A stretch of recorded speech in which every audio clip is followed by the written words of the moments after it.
In this episode of Is It Worth It to Make Your Own or Buy It from the Store, we are taking a look at pesto.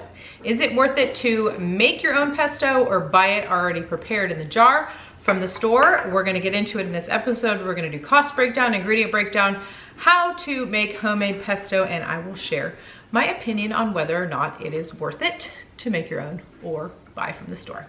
Let's look at the ingredients and cost breakdown for pesto. This jar of pesto was $2.58. I saw it as much as $5.98 for a fresh one, up to $5 for other varieties of jarred pesto.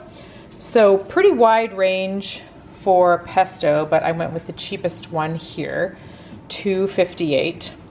For these ingredients, we have two quasi-expensive ingredients in the fresh basil and the slivered almonds. However, we're going to be using a tiny bit, 2 tablespoons of that bag, so maybe 25 to 30 cents worth. And then the olive oil, buying in bulk, makes it super cheap per tablespoon. Garlic, also cheap, especially if you buy the larger jars of it. And Parmesan cheese, get the cheapest option, bulk as well works. Because these are pretty common ingredients, you know, bulk per ounce is definitely the best way to go to save as many pennies as you can. Overall, the ingredients for the homemade pesto are gonna be a little bit more expensive, especially than this cheapest version. So let's take a quick look at the ingredients. On this store-bought version, we have basil, vegetable oil, pecorino romano cheese, cashews, water, bamboo fiber, another cheese, salt, olive oil, pine nuts, lactic acid, citric acid, sugar, potato starch, garlic powder, natural, basil flavor, and ascorbic acid. So those are the ingredients, and then these are the ingredients that we're gonna use for the homemade versions. I'm gonna make this in my bullet blender. You could use a food processor, or a mini food processor would actually be perfect as well. So we're gonna move over there and I will show you how to make this homemade pesto recipe. I've got the bullet blender here. You could grab your food processor or mini food processor. We're gonna start by adding the basil leaves. I'm just gonna use all of the leaves, including the baby ones that are from this clamshell. If you have your own basil plants, definitely going to be the cheapest way to make homemade pesto. And historically, when I have fresh basil growing in the backyard, that's when I'm most inclined to make homemade pesto. Okay, so there is that. We're gonna pack it not too tight, fairly loose, if you will. Next, we're going to add in the almonds. I'm gonna do 2 tablespoons. The slivered almonds, I'm choosing them because they're already broken up and they blend better. Well, that was a half, maybe. Whoops. I didn't think that was gonna be such a wide pour there.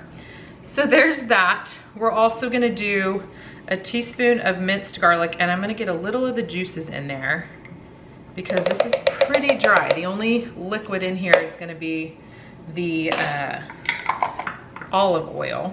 So we wanna make sure that we have a little bit of liquid from the minced garlic, and then a tablespoon of the Parmesan cheese.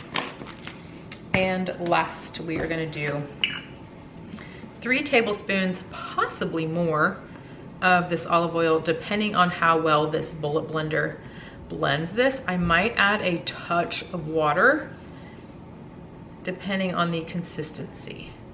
I usually make this in a food processor. I think I lent my little one to my mom, maybe? I can't find it, which means it's gotta be there. So anyways, all of this is here and ready to go. I'm gonna just add a pinch of salt.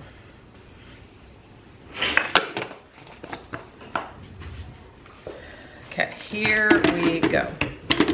You need to shake it down a little bit.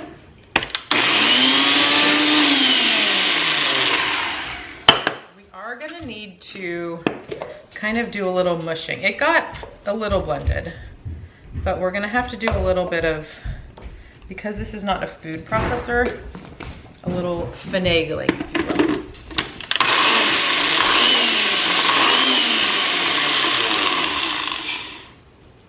It's starting to work.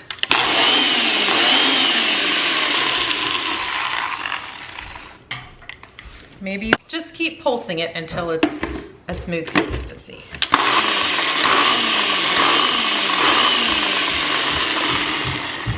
It's getting there. I have my tiny little spatula, my mini spatula. I'll link this down below as well. That was a great move. This is what happens when you're not looking at what you're doing and you're making sure that what you're doing is in the shot. It's a thing that video food people have. You get it.